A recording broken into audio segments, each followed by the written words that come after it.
एक जंगल में एक हाथी और एक बकरी रहते थे। दोनों बहुत पक्के दोस्त थे। दोनों साथ में मिलकर हर दिन खाने की तलाश करते और साथ में ही खाते थे।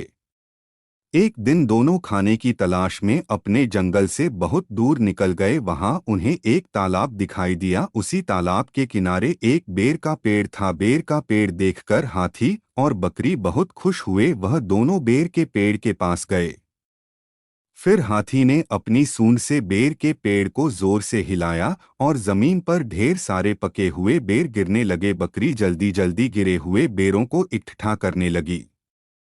संयोगवश उसी बेर के पेड़ पर एक चिड़िया का घोंसला भी था, जिसमें चिड़िया का एक बच्चा सो रहा था और चिड़िया दाने की खोज में कहीं गई हुई थी।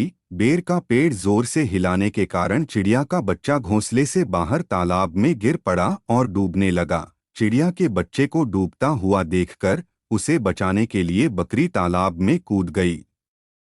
लेकिन बकरी को तैरना नहीं आता था, इस वजह से वह भी तालाब में डूबने लगी। बकरी को डूबता हुआ देखकर हाथी भी तालाब में कूद गया और उसने चिड़िया के बच्चे और बकरी दोनों को डूबने से बचा लिया। इतने में चिड़िया भी वहां पर आ गई थी और वह अपने बच्चे को सही सलामत देखकर बहुत खुश हुई। उसने हाथी और बकरी को इसी तालाब और बेर के पेड़ के पास रहने के लिए कहा। तब से हाथी और बकरी भी चिड़िया के साथ उस बेर के पेड़ के नीचे रहने लगे। कहानी से सीख, हमें किसी का बुरा नहीं करना चाहिए। अगर हमारी गलती से किसी को परेशानी होती है तो उस गलती को सुधारना चाहिए और मनमुटाव दूर करते हुए एक दूसरे की मदद करनी चाहिए। मेरी कहानी आपको अच्छा लगे तो शेयर और लाइक ज़रूर करना। धन्यवाद।